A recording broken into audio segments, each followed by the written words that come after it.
Yo, what's going on, guys? It's your boy Ian. Hope you're having a great day. Today, it is the last night we're staying here in Maryland, and midnight right now. Also, shout out to Yes Theory and the Seek Discomfort for the wallpaper. We're starting the session late. It's midnight. It's a Sunday night. Last time we're here, wrapping up the weekend trip. It's been absolutely bananas, and I love this trip so far. So we'll definitely be in Maryland again. Huge shout out to Maryland Live for giving me permission to film here. I know East Coast is always pretty tough with filming, and they've been super welcoming, so obviously big shout out to them. But last night, to recap this whole weekend trip, we're gonna hop into a session starting at midnight. So welcome to the video, welcome to the DGenness. Let's go and see how it goes.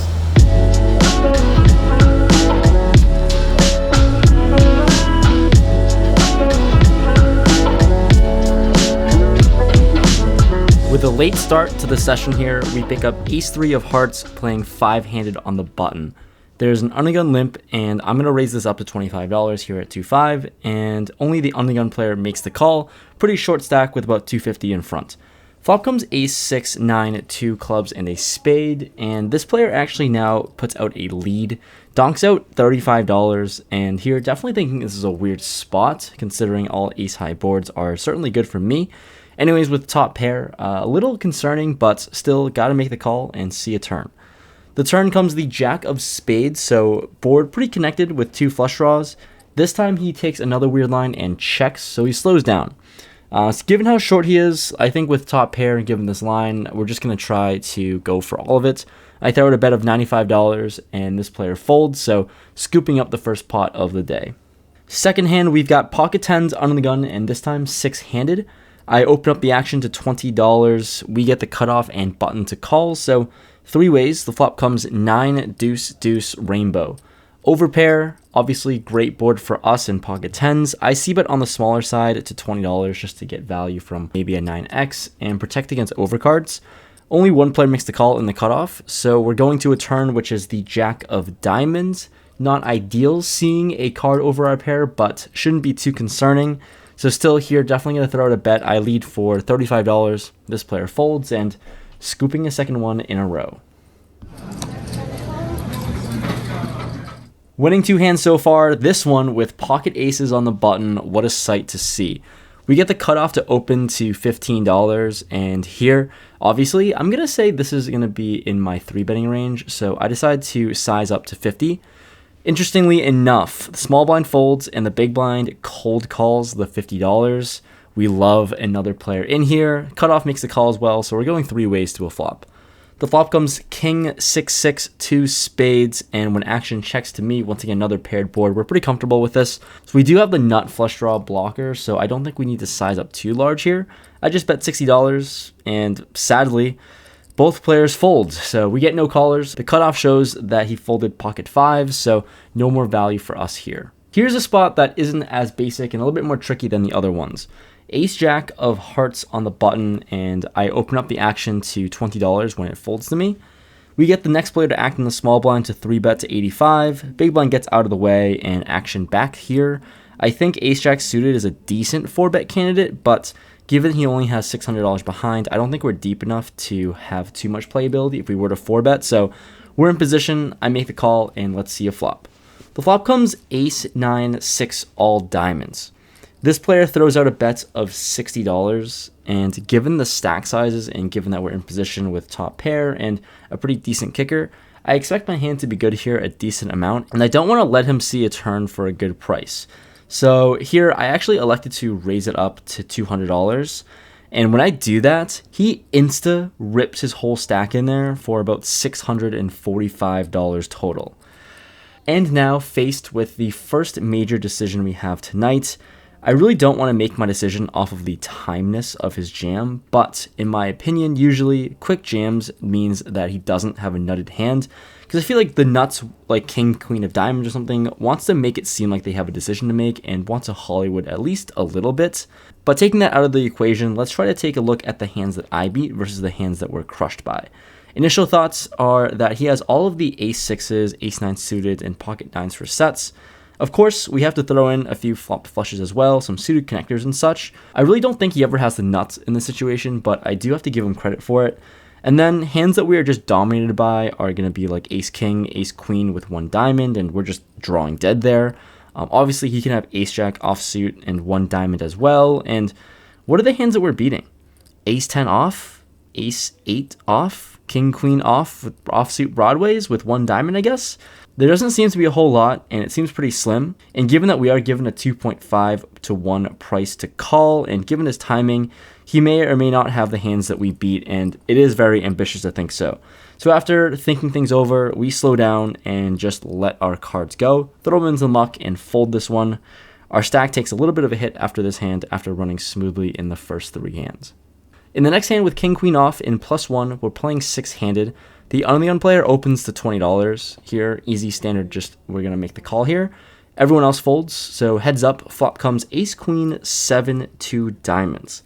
This player throws a bet of $35, and comparatively to the size of the pot, this seems really large, and I think it's really tough here because I think I just have to make the call on most half pot bet sizings or even 2/3. But here it just seems way too large given the price. So almost a pot size bet. It seems super strong, especially against an under the gun open. I like to just let this one go and fold second pair. This player shows us ace king, which is nice, and we just know that we made a good fold. So I guess it looks like we made 2 good folds in a row, which is pretty rare to see on this vlog. Hand after that with ace 4 of diamonds in the hijack, I open up the action to $20 when it folds to me. We get the cutoff to make the call, and now the small blind puts in a 3-bet to $110. Action folds to me, and with a wheel ace, this is certainly a good 4-bet candidate.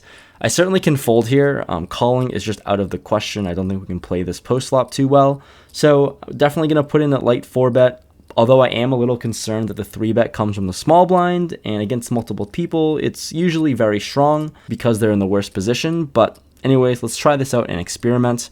I 4-bet to $285.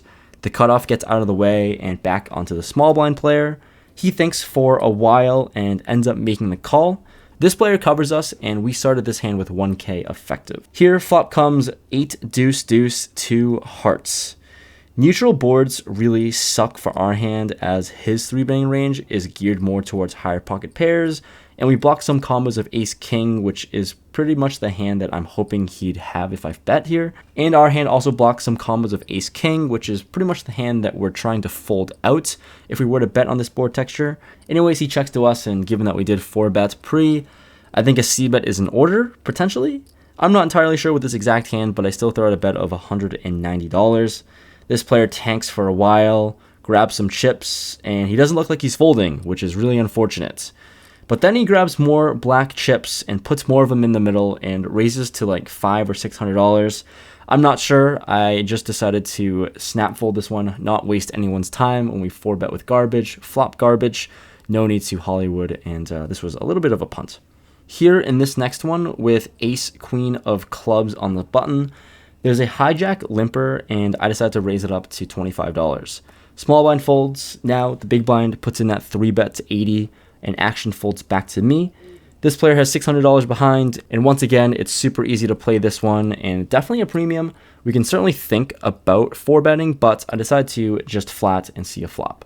The flop comes jack 6-4 2 clubs, so a monster flop for us with 2 overs and the nut flush draw. When he checks to me, I think this is a really, really strange line. Obviously, we have a really great flop for us, so I'm just going to take the bait and throw out a bet here. I sized to $65. Now this player puts in a weird line and check raises to $165. This is unfortunate, and this player has exactly $500 behind, so calling here seems pretty terrible as the SPR to the turn will be 1-to-1, SPR meaning stack to pot ratio. So I feel like I just might as well maximize fold equity if he has air here, or gamble a little bit if he has pocket jacks, but I don't know. I'm pretty much putting him on some sort of pocket jacks holding or an overpair. So I decided to rip it all in for $665 total, and of course this player snaps it off. Let's hope this player has pocket queens or pocket kings like an overpair, because against those holdings, we have 45% equity, so we're pretty much just flipping. It'd be really unfortunate if he had pocket jacks, because we're drawing pretty slim at only 25%. So as you can see, we have really good equity against overpairs, and we're pretty much crushed against top sets. Anyways, the run out comes, and the paired turn is no good for us. The river gives us a queen, I guess, for top pair, so I show my hand, and this player shows pocket jacks, of course. So we were crushed on the flop, and him turning that full house had us drawing dead. Things certainly haven't gone as smooth as I'd like them to be, but for this last hand, we pick up ace queen of diamonds and +1. There's an undergun open to $15, and we're certainly going to 3-bet, so I size to 50. Only the undergun player makes the call for the $50, so we're going heads up in position. The flop comes king, 10, 3, 2 hearts, and a diamond, and when he checks to me, king high, we've certainly got a gutter ball, we got backdoor diamonds. I c-bet $40, and this player makes the call for 40. The turn now comes the 9 of diamonds, and here when he checks to me again, pretty much a gin card for us to continue barreling with aggression. So I size up to $150, trying to maximize some fold equity, but this player calls pretty quickly. So given the timing of his call, it just seems like he has a made hand right now, but let's see if we can improve. The river comes the 3 of clubs, once again, another total brick. He checks for a third time, and given the timing on the turn, I don't think I can get him to fold too many hands. So whatever, with ace high, I check and give up. Let him win it. This player shows us king, queen of clubs with top pair, good kicker. Certainly wasn't going to be folding to a river bet anyways.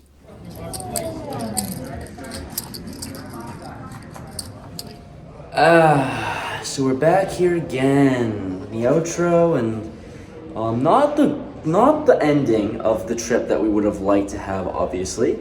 Back to back, pretty large losses, all things considered. Today we played for a little bit. We were in the game for 23-25, out of the game for 703. That's not a pretty number, that's for damn sure. But I have no complaints. I mean, today we rolled the variance, or at least in this session, had a pretty strong draws and pushed the variance. Ace-4 suited, experiment with the 4-bet against the small blind 3-bet.